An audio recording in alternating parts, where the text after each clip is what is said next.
जंतर मंतर पर कॉकरोच जनता पार्टी यानी सीजेपी का धरना जारी है। रात भर प्रदर्शनकारियों ने नारेबाजी की, मंच के पास की बिजली काट दी गई, जिसके बाद सीजेपी अध्यक्ष अभिजीत दीपके ने कहा है कि अब सरकार से जो भी बात होगी इसी जंतर मंतर पर होगी।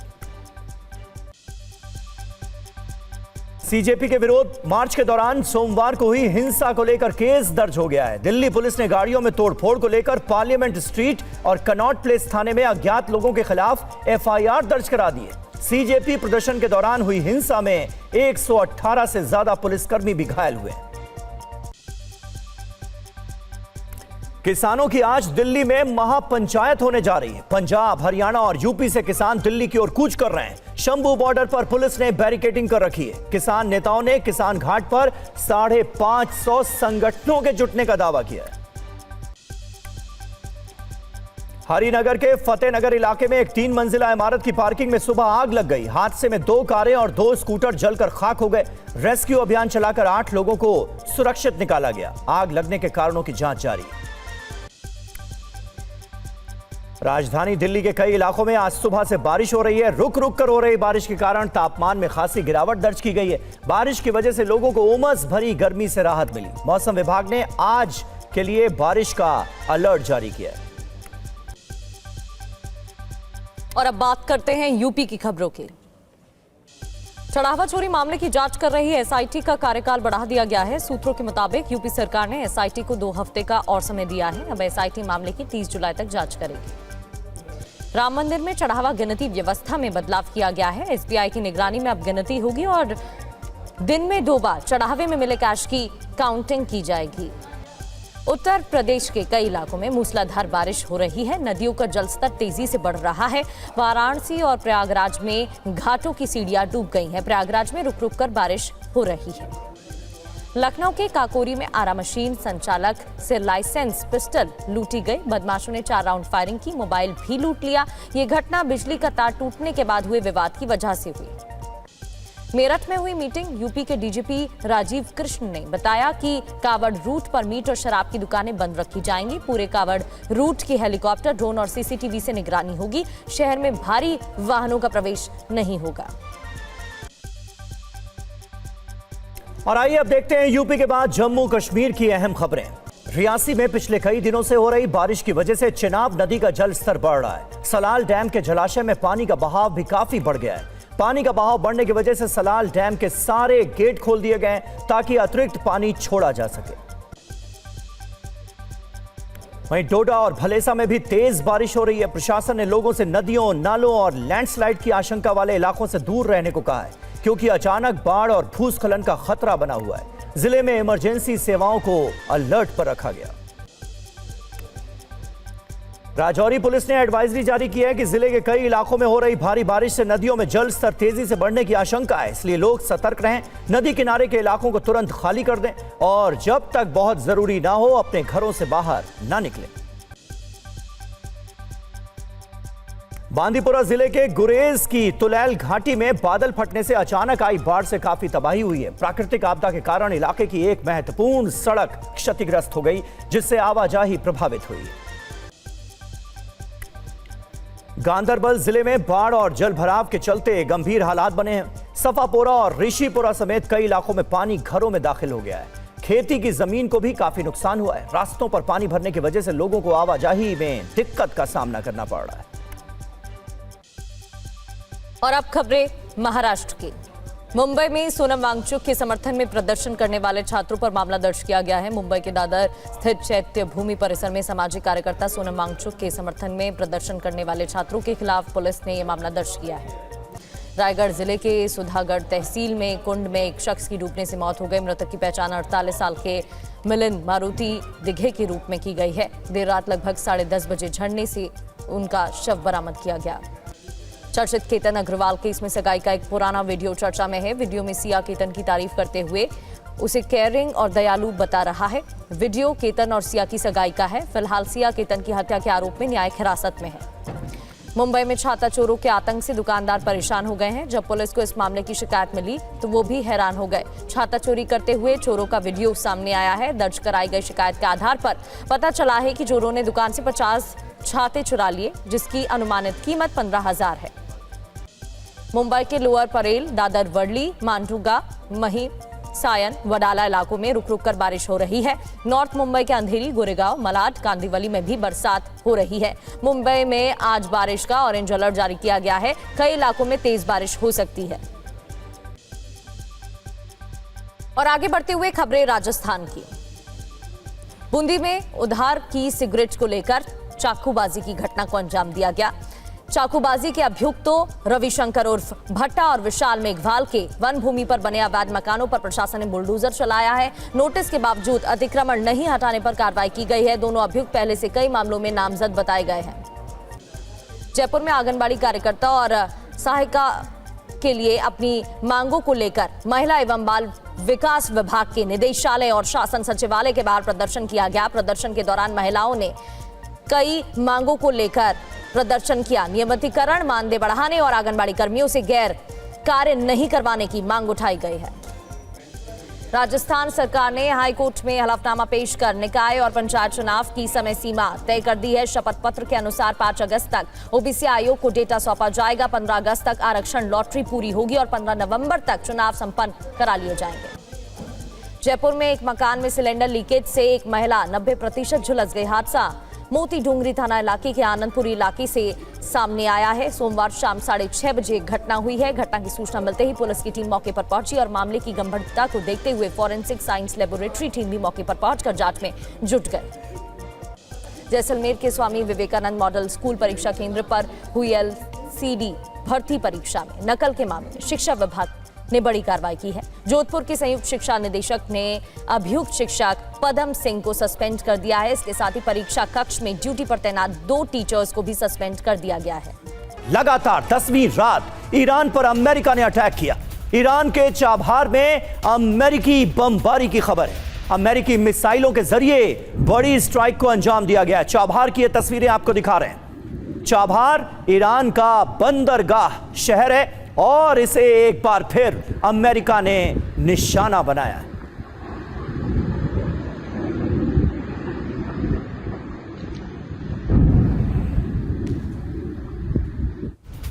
चाबहार के इमाम अली बेस पर हमले की जानकारी है। बेस में ईरानी सेना का कमांड कंट्रोल रूम मौजूद।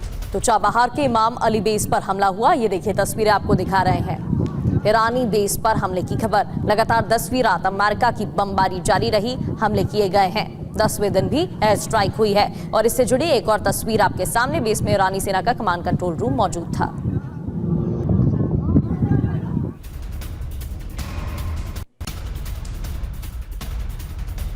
और वहीं चाबहार पर अमेरिका का एक और हमला हुआ है जिसकी तस्वीरें सामने आई हैं। मिसाइल हमले में चाबहार में बड़ी तबाही की खबर है। एक एक करके जो तस्वीरें सामने आ रही हैं वो बता रही हैं कि ईरान के पोर्ट सिटी को किस तरह से दहलाया गया है। चाबहार पर अमेरिका ने किस तरह से बड़े हमलों को अंजाम दिया है। धमाकों की आवाजें सुनिए जरा।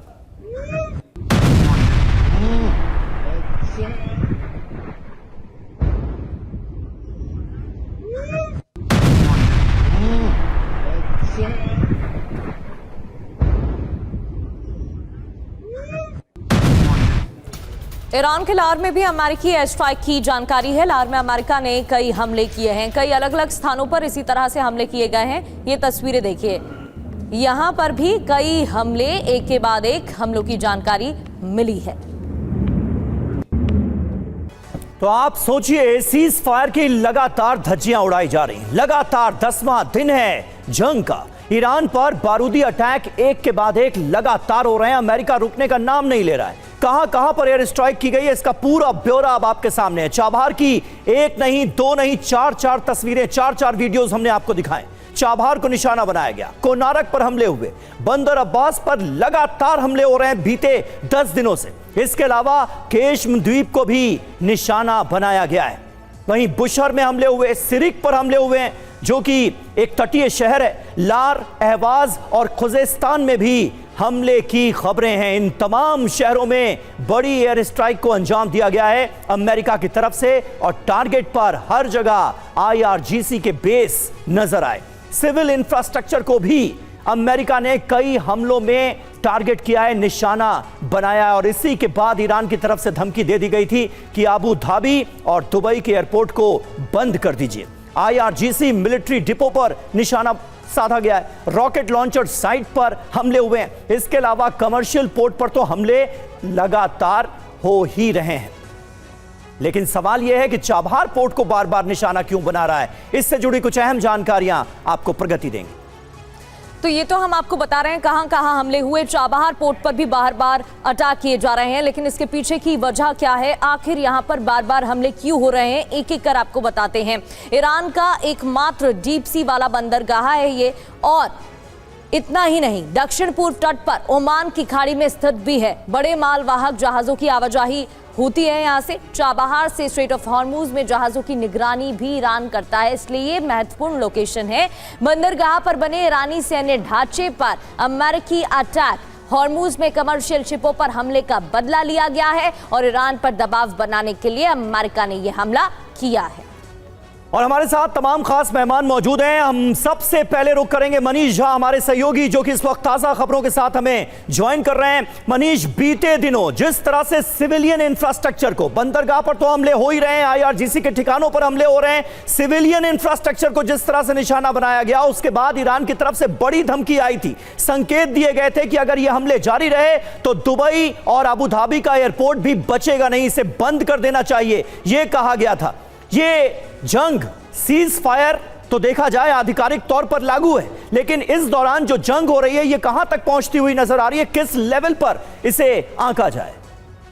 देखिए, आज के तारीख में अगर कहा जाए तो अब ये फुल स्केल वॉर है, ठीक उसी तरह का जैसा 40 दिन के जंग में हुआ था। भले ही इसके लिए कोई नोटिफिकेशन नहीं निकला हो, भले ही इसके लिए कोई नया नाम प्रेसिडेंट ट्रंप नहीं दे रहे हो या व्हाइट हाउस नहीं दे रहे हो, लेकिन ये एक फुल स्केल वॉर है और उसमें दोनों ही पक्ष पूरी ताकत के साथ लड़ रहे हैं। बल्कि अगर आप देखें जिस तरह से यूएस सेंट्रल कमांड की तरफ से जिस लेवल का रिसोर्सेज डिप्लॉय किया गया है, मुझे लगता है कि ये किसी भी कीमत में पिछले महीने जब फरवरी मार्च में जंग हुई थी उससे कम नहीं है।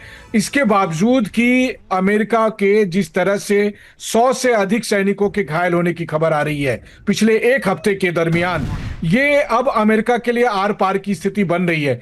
लेकिन फिर ईरान के लिए भी जाहिर है कि ईरान के पास आज की तारीख में सारे लॉजिक हैं कि वो अबू धाबी और दुबई के न केवल एयरपोर्ट को, बल्कि मेरी चिंता तो बुर्ज खलीफा को लेकर हो रही है कि बहुत जल्द आप देखेंगे कि ईरानी मिसाइल के टारगेट पर बुर्ज खलीफा होंगे या दोहा के वो बड़ी बड़ी ऊंची इमारतें होंगी या वो तमाम जगह जहां पर कि मिडिल ईस्ट के देशों को लगता था कि ये भविष्य के शहरों की इबारत लिखने वाली जगह है, तो उन जगहों पर अब अटैक किए जाएंगे। और इसके लिए आप कह सकते हैं कि कम से कम IRGC की तरफ से न सिर्फ तैयारी की गई है बल्कि IRGC ने मन बना लिया है कि अब इस जंग को डिसाइसिव लेवल तक लेकर जाना है। जी बिल्कुल, और हमलों की शुरुआत हो भी गई है, आगे विस्तार से इस पर चर्चा करेंगे। एक खबर दर्शकों को बता देते हैं, ईरान पर बहुत बड़े हमले की तैयारी में है अमेरिका। इससे जुड़ी बड़ी जानकारी मिल रही है कि पश्चिम एशिया में अतिरिक्त फाइटर जेट डोनाल्ड ट्रंप भेजेंगे। F-16 और F-35 फाइटर जेट भेजने की तैयारी की जा रही है, यानी कि अमेरिका की तरफ से तैयारी हो रही है। कई रिफ्यूलिंग टैंकर भी अमेरिका भेजेगा। जिस तरीके से बयान आ रहे हैं, क्या वाकई में जंग और विध्वंसक रूप लेने वाली है? क्योंकि अमेरिका ने तो तैयारी कुछ ऐसी ही की है।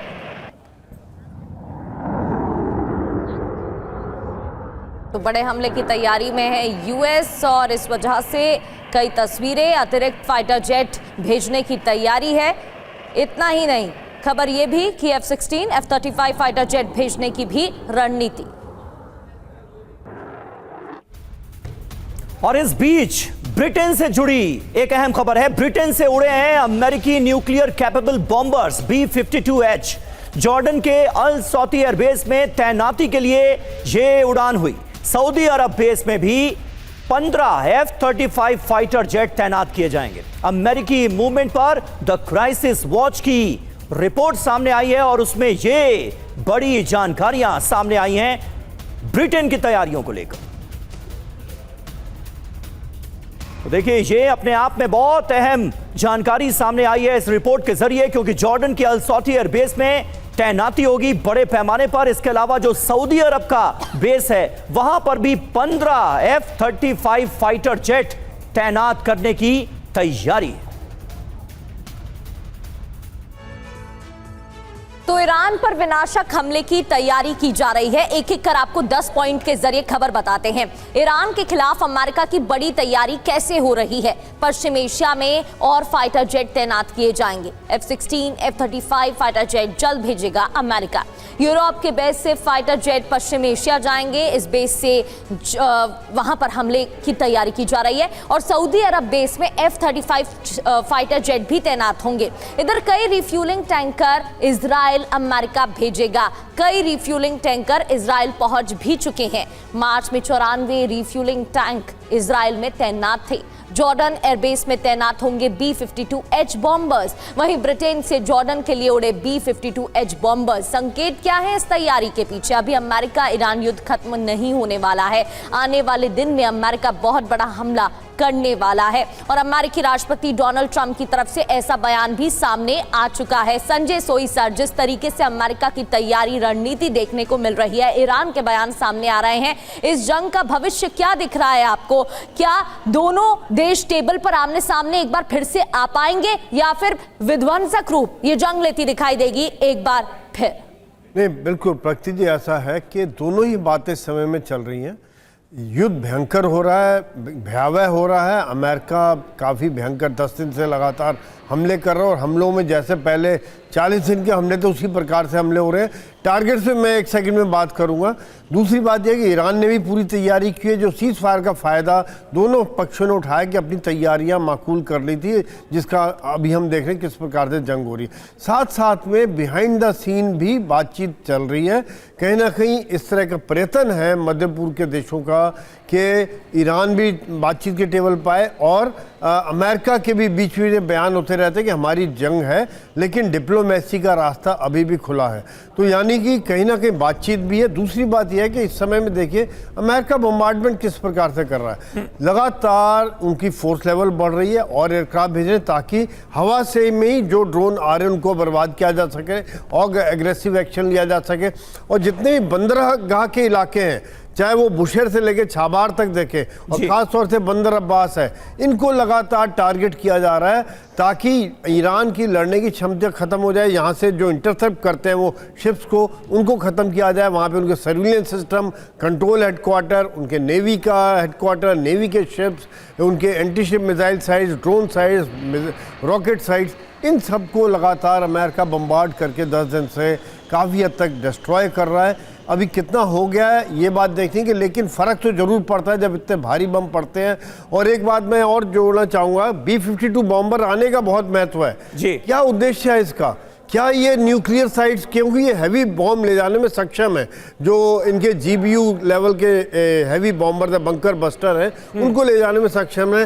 क्या इनका लास्ट टारगेट न्यूक्लियर साइट्स हैं जो बहुत गहराई में वहां? बिल्कुल सही बात है। और ब्रिटेन को लेकर जो खबर हमने अपने दर्शकों को दिखाई, उसके मायने मतलब यही निकाले जा सकते हैं कि आने वाले वक्त में ईरान पर हमले की बड़ी तैयारियां की जा रही हैं और ईरान की न्यूक्लियर साइट भी निशाने पर हो सकती है। इसका अंदेशा तो है, इससे इनकार नहीं किया जा सकता। वहीं ईरान की सेना ने कुवैत में मौजूद अमेरिकी हाइमार्स सिस्टम पर मिसाइल दागने का वीडियो जारी किया है। इन्हीं लॉन्चर से ईरान पर जमीन से हमले किए गए। कुवैत के कैंप आरिफ जान से ईरान पर दागी गई थी मिसाइलें। ईरान ने इसे ऑपरेशन सायका का 18वां चरण बताया है। ईरान का कुवैत पर भी पलटवार देखने को मिला है। कुवैत के अली अल सलेम एयरबेस पर हमला किया गया है और ड्रोन से हमलों को अंजाम दिया गया है, ये भी जानकारी मिल रही है। ये देखिए तस्वीरें, देर रात हमले जारी रहे, ईरान ने भी पलटवार किया है और अमेरिकी बेसिस पर टारगेट किए गए हैं। कुवैत पर भी ईरानी पलटवार की ये तस्वीरें आपके सामने।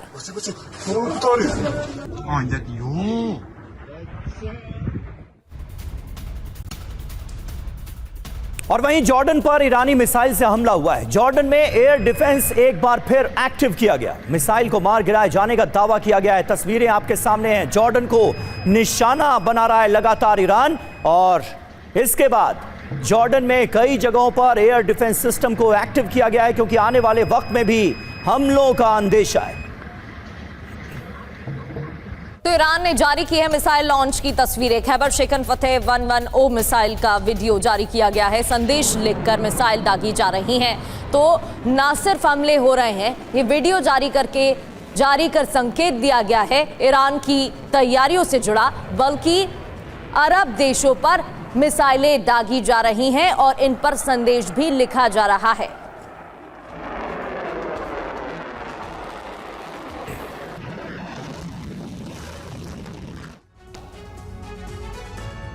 तो अमेरिकी बेस पर हमला हुआ है, ईरान का बड़ा बदला सामने आया है। कई देशों पर ईरान का मिसाइल अटैक हुआ है। जी हां, तमाम जो जीसीसी देश हैं, जो खाड़ी देश हैं, वो ईरान के निशाने पर नजर आ रहे हैं। ड्रोन हमलों से भी अमेरिका को जवाब दिया जा रहा है। अमेरिकी सैन्य ठिकानों पर हमले किए गए हैं। कुवैत हो, जॉर्डन हो, बहरीन हो, इन तमाम देशों में हमले अंजाम दिए गए हैं। वहीं जॉर्डन में अमेरिकी बेस पर ज्यादा हमले हुए हैं। बहरीन में यूएस के 5th फ्लीट पर भी 5वें बेड़े पर भी हमला किया गया है। डिफेंस सिस्टम से ज्यादातर हमले नाकाम भी किए गए हैं। जी हां, और 10वें दिन युद्ध में कई देशों में अलर्ट जारी किया गया है। सचदेव सर, किस तरह से आप देख रहे हैं बातचीत की? क्या कोई गुंजाइश आपको आने वाले वक्त में नजर आ रही है? ऐसी कोई सूरत हाल बनती नजर आ रही है? क्योंकि खतरा तो ईरान पर है ही, क्योंकि अमेरिका कहीं बड़े हमलों को अंजाम ना दे दे, ईरान में बड़े पैमाने पर तबाही ना हो जाए। लेकिन इस बात से भी इनकार नहीं किया जा सकता कि आज की तारीख में अरब देशों पर भी एक बहुत बड़ा खतरा मंडरा रहा है ईरान की तरफ से। जी, शुरुआत में मैं कुछ स्पष्टीकरण देना चाहूँगा अपनी तरफ से। जी, मेरे ख्याल से जो आपने जो सूचनाएं दी हैं उनमें से कई अतिशयोक्तिपूर्ण हैं, कई प्रोपेगेंडे के लिए हैं। आप खुद ही सोचिए, B-52 स्ट्रैटेजिक बॉम्बर्स अमेरिका से उड़ान भरते हैं और सीधे आकर के वो मिडल ईस्ट में बॉम्बिंग कर सकते हैं, या गुआम से भरते हैं और ईरान पर बमबारी कर सकते हैं। उनको जॉर्डन के एयरबेस में लाने का क्या आवश्यकता है, जबकि जॉर्डन के एयरबेस पर कई बार हमले हो चुके हैं ईरान के द्वारा पिछले 10 दिनों में। दूसरी ओर F-35 को सऊदी अरब में भेजने का भी मुझे कोई मंतव्य समझ नहीं आता। क्यों उनको एक्सपोज करना है? इतने महंगे जहाज हैं, उनको आप ऐसे हवाई अड्डे पर भेज रहे हैं। जहाज तो हैं सर, लेकिन अरब देशों की सुरक्षा का ठेका भी तो लिया है अमेरिका ने। आज अरब देशों पर जब खतरा इतना बड़ा महसूस हो रहा है, ईरान लगातार हमलों को अंजाम दे रहा है, अमेरिकी बेसिस को तबाह कर रहा है और साथ ही साथ आने वाले वक्त में सिविलियन इंफ्रास्ट्रक्चर को भी तबाह कर सकता है, ये धमकियां दी जा रही हैं, तो बचाएगा कौन इन अरब देशों को? इनके पास तो अपना कोई इतना बड़ा सिक्योरिटी सिस्टम है नहीं। देखिए, इसके दो तर्क हो सकते हैं। इसके खिलाफ ये भी कहा जा सकता है कि जितने ज़्यादा सामग्री आप वहाँ पर सऊदी अरब या यूएई वगैरह में भेजेंगे, उतना ही ज़्यादा ईरान को प्रलोभन मिलेगा कि उनके ऊपर हमला किया जाए, और इससे सऊदी अरब या यूएई या अन्य अरब देशों की क्षमता या सुरक्षा में कोई बढ़ोतरी नहीं होती है। अब दूसरी ओर अगर बात करना चाहें कि क्यों ये सब शांति वार्ता और लड़ाई की तैयारियां एक साथ की जा रही हैं, ये ट्रंप साहब जल्दबाजी में हैं इस समय। वो एक निर्णायक फैसला करना चाहते हैं ताकि ये युद्ध ज़्यादा न चले। या तो शांति वार्ता करके इस MOU को किसी तरह से ख़त्म किया जाए, उस पर इम्प्लीमेंटेशन किया जाए, या फिर बड़ा युद्ध करके अपनी शर्तें मनवाई जाएं। अगले 10 दिनों में यही करना चाहते हैं, और इसके बदले में बिल्कुल सर, और उससे जुड़े बयान भी डोनाल्ड ट्रंप के सामने आ रहे हैं। लेकिन सर, करनी और कथनी में बहुत अंतर देखने को मिल रहा है, और डोनाल्ड ट्रंप के बयान तो लगातार ही आ रहे हैं, लेकिन वो करते कुछ और हैं, जिसकी वजह से सवाल उठ जाते हैं। हॉर्मुज में ईरानी हमले के बाद टैंकर में आग लगी है। ग्रीक का था हमले में ध्वस्त ऑयल टैंकर। हॉर्मुज में अमेरिकी नाकाबंदी भी जारी बताई जा रही है। तो स्ट्रेट ऑफ हॉर्मुज से जुड़ी एक और बड़ी खबर आपको बता रहे हैं। ईरानी हमले के बाद टैंकर में आग लग गई। ये देखिए तस्वीरें, धुआं आसमान में दिखाई दे रहा है उठता हुआ। हमले में ध्वस्त हुआ है ऑयल टैंकर।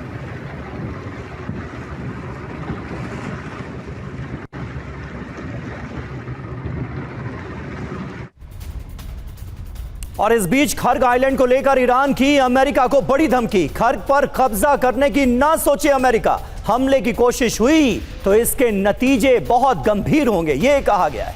ईरानी विदेश मंत्रालय के प्रवक्ता इस्माइल बकाई ने यह धमकी दी है।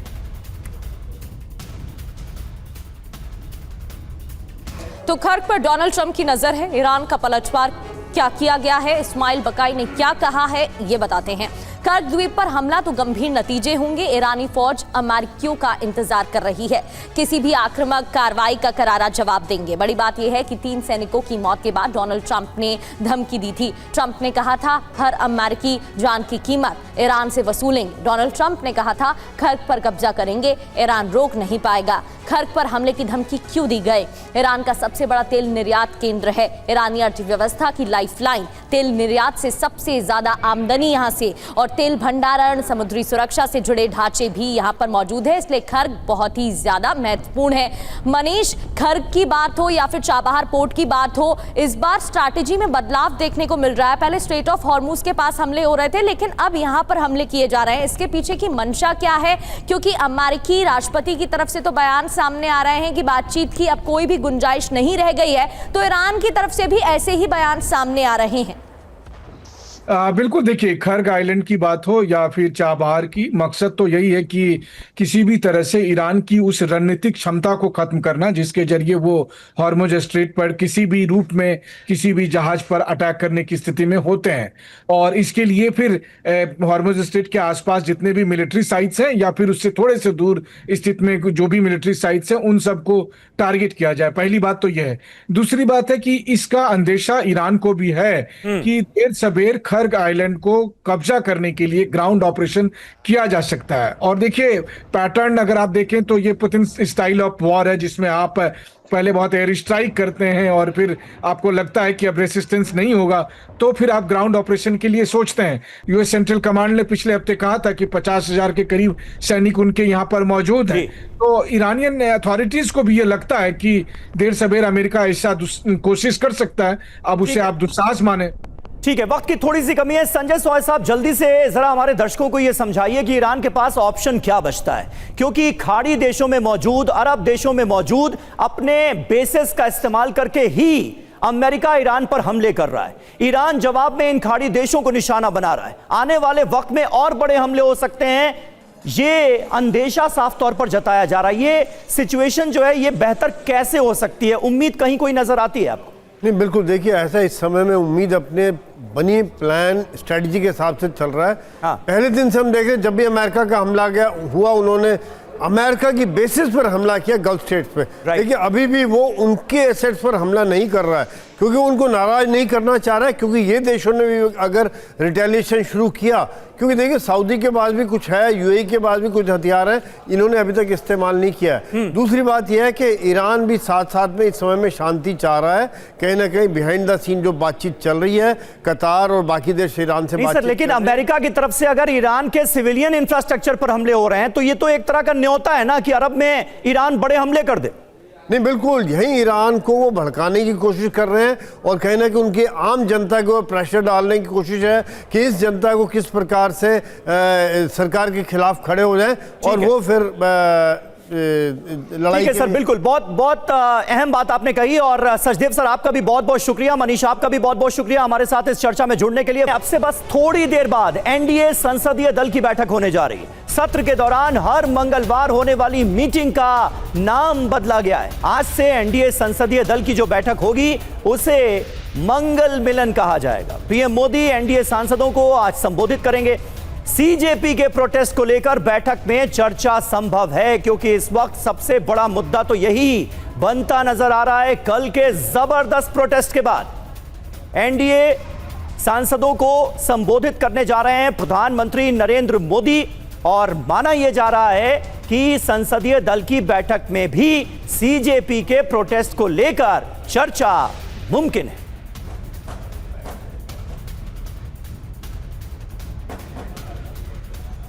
प्रधानमंत्री मोदी एनडीए सांसदों को संबोधित भी करेंगे। आगे बढ़ते हुए आपको ये बताते हैं कि मंगल मिलन में होगा क्या आखिर। प्रधानमंत्री मोदी सांसदों को संबोधित करेंगे और सत्र के लिए दिशा तय की जाएगी, दिशा तय भी करेंगे। मॉनसून सत्र में सरकार के बिलों को पास कराने की रणनीति तैयार की जाएगी। पेपर लीक, चढ़ावा चोरी जैसे मुद्दों पर जवाब देने की रणनीति भी बनेगी। जिन बिलों को लाना चाहती है उस पर एनडीए दलों के साथ चर्चा होगी। एनडीए के साथ आए नए सहयोगियों के साथ तालमेल बैठाने और शक्ति प्रदर्शन के लिए भी रणनीति तैयार की जाएगी। तो मंगल मिलन इसमें प्रधानमंत्री नरेंद्र मोदी सांसदों को संबोधित करेंगे। पीएम सांसदों को संबोधित करने के साथ सत्र के लिए निर्देश भी देंगे। कई मुद्दों पर बात होने वाली है। जो बिल लाने की तैयारी की गई है उन बिलों को लेकर भी बातचीत होगी। पेपर लीक, चढ़ावा चोरी जैसे मुद्दों पर भी जवाबी रणनीति तैयार की जाएगी। साथ ही जो सहयोगी दल हैं जिन्होंने समर्थन देने की बात कही है उनसे भी चर्चा की जाएगी। नए सहयोगियों के साथ तालमेल बैठाने की भी कोशिश होगी, उस पर भी रणनीति तैयार होगी और शक्ति प्रदर्शन को लेकर भी बातचीत होगी।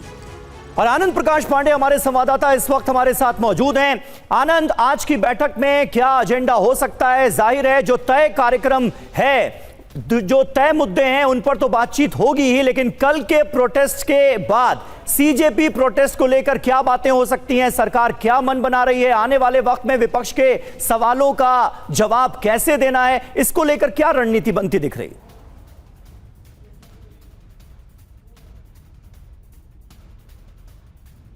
आनंद प्रकाश पांडे से लगता है हमारा संपर्क टूट गया है। आनंद से हम जानने की कोशिश करेंगे कि आज प्रधानमंत्री मोदी क्योंकि एनडीए सांसदों को संबोधित करने वाले हैं, एनडीए के मंगल मिलन कार्यक्रम से जुड़ी अपडेट भी हम नीचे फ्लैश कर रहे हैं। रक्षा मंत्री राजनाथ सिंह देखिए पहुंच चुके हैं, गृह मंत्री अमित शाह पहुंच चुके हैं, इसके अलावा निर्मला सीतारमण, धर्मेंद्र प्रधान जो कि खासा चर्चा में है, धर्मेंद्र प्रधान भी पहुंच गए, किरेन रिजिजू पहुंच गए। आनंद प्रकाश पांडे हमारे साथ मौजूद है। आनंद, जवाब दें।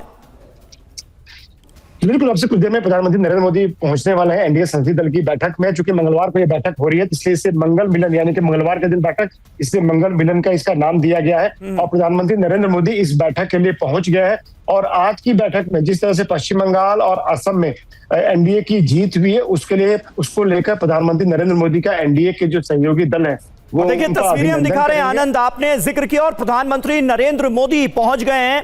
एनडीए सांसदों के मंथन का दिन है आज। मंगल मिलन कार्यक्रम में सत्र को लेकर किस तरह से रणनीति बनाई जाएगी, आज ये देखने वाली बात होगी, क्योंकि ऑपोजिशन हमलावर रुख अख्तियार किया हुआ है कल से, खास करके सीजेपी के प्रोटेस्ट के बाद, जिसमें संसद भवन के करीब तक प्रदर्शनकारी पहुंच गए थे और शिक्षा मंत्री धर्मेंद्र प्रधान का इस्तीफा मांगा जा रहा है। जो नीट पेपर लीक होने के बाद जिन बच्चों ने, जिन स्टूडेंट्स ने खुदकुशी की, उनके परिवार वालों को मुआवजा देने की मांग की गई है। अब इन मांगों को लेकर सरकार का क्या रुख है, यह देखने वाली भी बात होगी। प्रधानमंत्री नरेंद्र मोदी पहुंच चुके हैं मंगल मिलन कार्यक्रम में शामिल होने के लिए। आनंद, क्या हो सकता है? बिल्कुल, आज की बैठक में प्रधानमंत्री नरेंद्र मोदी का, जैसे हमने बताया, कि अभिनंदन किया जाएगा। इसके साथ साथ प्रधानमंत्री नरेंद्र मोदी का संबोधन भी होगा, क्योंकि आज जो दूसरा दिन है संसद के मानसून सत्र का और अभी पूरा सत्र पड़ा हुआ है, तो ऐसे में कैसे एनडीए के सहयोगियों को साथ रहना, कैसे जो अहम बिल लाए जाने हैं जो लिस्टेड है, और साथ ही साथ वो बिल भी जिनको लिस्ट नहीं किया गया, खास करके महिला आरक्षण का बिल हो या डिलिमिटेशन का बिल हो, उसको लेकर कैसे एनडीए के सहयोगियों को एक साथ रहना है, कैसे एनडीए की एकजुटता को संसद के अंदर और संसद के बाहर दिखाना है, इन तमाम बातों को लेकर आज की बैठक में चर्चा होगी। और जाहिर तौर पर सबकी नजर प्रधानमंत्री नरेंद्र मोदी के संबोधन को होगी कि प्रधानमंत्री भी नरेंद्र मोदी बताएंगे कि कैसे देश में लगातार विकास की जो बात की जाती है, और विकास एनडीए की अगुवाई में पूरा विकास जमीन तक पहुंच रहा है। और साथ ही साथ प्रधानमंत्री ये भी कहेंगे कि आप जब अपने क्षेत्रों में जाते हैं तो वहां पे न सिर्फ बीजेपी की सरकार के बल्कि एनडीए की सरकार के तौर पे हमारे कामकाज को जनता को बताइए। और सदन के अंदर जो भी मिस इन्फॉर्मेशन फैलाए जा रहे हैं, खास करके अपोजिशन की तरफ से, जैसा कि कल का आपने जिक्र किया किस तरह से सीजेपी के बैनर पर तमाम विपक्षी दलों ने उसको समर्थन दिया था, उसको मुद्दे को उठाया था, तो बीजेपी की तरफ से और प्रधानमंत्री मोदी नेताओं को ये भी कहेंगे कि आप जमीन पे जाकर जनता के सामने एक्सपोज करिए कि कैसे नीट का न सिर्फ रिटेस्ट कराया गया बल्कि बिना किसी बाधा के वो परीक्षा पूरी हुई, किसी तरह का लीक नहीं हुआ, छात्रों को इस पर कोई दिक्कत नहीं हुई, नतीजे भी आ गए, काउंसलिंग भी शुरू हो गई, एडमिशन का प्रोसेस शुरू हो चुका है। तो ऐसे में प्रधानमंत्री एनडीए के सहयोगियों से कहेंगे कि पेपर लीक हो, चढ़ावा चोरी हो, वो तमाम मुद्दे जिस पर ऑपोजिशन आग बबूला है, पेपर लीक के मुद्दे पर तो कल इतना बड़ा प्रोटेस्ट हुआ है दिल्ली के अंदर, तो इन तमाम मुद्दों को लेकर सरकार की सोच क्या है, सरकार की आने वाले वक्त में रणनीति क्या होगी? मुमकिन है इन तमाम सवालों के जवाब इस बैठक के बाद और प्रधानमंत्री के संबोधन के बाद मिल पाए। शुक्रिया आनंद आपका। और आगे बढ़ते हुए बात एक और बड़ी खबर की करते हैं। दिल्ली के किसान घाट पर महापंचायत का ऐलान किया गया है।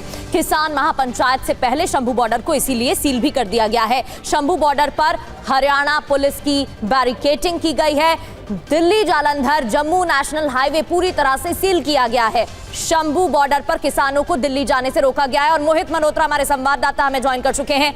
मोहित, बताया जा रहा है शंभू बॉर्डर को सील किया गया है, किसान आगे ना बढ़ पाए उसके लिए प्रशासन की तरफ से तैयारी की गई है। क्या तस्वीरें हैं फिलहाल वहां की? देखिए, आपको सीधी तस्वीरें मैं दिखाता हूं और आपको बताता हूं कि अभी हो क्या रहा है। आप देखिए सामने हरियाणा पुलिस का पूरा अरेंजमेंट है। ये जो ब्रिज है ये शंभू बॉर्डर पर है और दूसरी तरफ हरियाणा की सीमा शुरू होती है। अभी हम जहां खड़े हैं ये पंजाब की सीमा है और यहां पर किसान लगातार पहुंच रहे हैं। इनको दिल्ली में किसान घाट पर जो महापंचायत है वहां पर जाकर महापंचायत में अपनी बात रखनी थी। भारत अमेरिका ट्रेड डील के मुद्दे पर यह पूरा का पूरा एक महापंचायत की कॉल दी गई थी, जिसमें पूरे देश से काफ़ी किसान संगठन से जुड़े जो किसान हैं वो पहुंच रहे हैं। लेकिन फिलहाल पंजाब के जो किसान हैं उनको यहाँ हरियाणा के बॉर्डर पर रोक दिया गया है। किसान नेता सरवन सिंह पंदेर कह रहे हैं कि किसी भी तरह का टकराव वो नहीं चाहते हैं पुलिस के साथ, क्योंकि पुलिस अपनी ड्यूटी कर रही है। केंद्र सरकार जवाब दे, हरियाणा सरकार जवाब दे कि जो शांतिपूर्ण किसान आगे जाना चाह रहे हैं उनको क्यों रोका गया है, और इसका जवाब अब सरकार देगी। फिलहाल किसान यहां पर मौजूद हैं, वापस नहीं गए हैं। पंजाब से पूरा एक काफिला आया था जिसमें बसों में, गाड़ियों में और कई तरह से जो किसान हैं वो यहां पर पहुंचे हुए हैं। आप देखिए किसान लगातार जो आगे बॉर्डर है जहां पर हरियाणा पुलिस ने पूरी बैरिकेडिंग कर रखी है वहां तक जाते हैं, वहां पर स्थिति को देख रहे हैं और उसके बाद लगातार किसान नेताओं की बैठकें चल रही हैं और बातचीत का दौर चल रहा है। तो फिलहाल ये स्थिति है जो हम इस वक्त आपको दिखा रहे हैं। आप देखिए हरियाणा पुलिस का डिप्लॉयमेंट आप देखिए पूरी तरह से जो ये दिल्ली जालंधर जो नेशनल हाईवे है ये पूरी तरह से बंद है और इसको पूरी तरह से ब्लॉक कर दिया गया है। तो फिलहाल यहाँ पर आप देखिए हरियाणा पुलिस पूरी तरह से तैयार है। अगर किसी भी तरह का एग्रेशन होता है तो उसको रोकने के लिए यहाँ पर पूरी तैयारी की गई है। लेकिन अलग अलग जगहों से जो किसान है वो यहाँ पर आए हुए हैं। आप लोग कहाँ से आए हैं? महापंचायत के लिए आए थे आप? हाँ जी पंजाब से आए हैं, मोहाली से ही। तो अभी आगे तो जाने नहीं दिया जा रहा, आप लोग क्या कर रहे हैं फिर? हमारे ऊपर से कॉल आएगी जी, उसको देखेंगे, उसके बाद फिर अभी मीटिंग हो रही है किसान? हाँ जी अभी यहीं पे बैठ के प्रदर्शन करेंगे जी। लेकिन शांतिपूर्ण रहेगा? हाँ जी शांतिपूर्ण करेंगे जी। तो अभी आप लोग कहाँ से आए? जारी रखिए, ये तस्वीरें हम आपको दिखा रहे हैं किसानों का दिल्ली कूच, किसानों की अपनी तैयारी, लेकिन प्रशासन ने भी तैयारी की है, बैरिकेड्स लगाए गए हैं। बहुत बहुत शुक्रिया मोहित आपका जानकारी देने के लिए।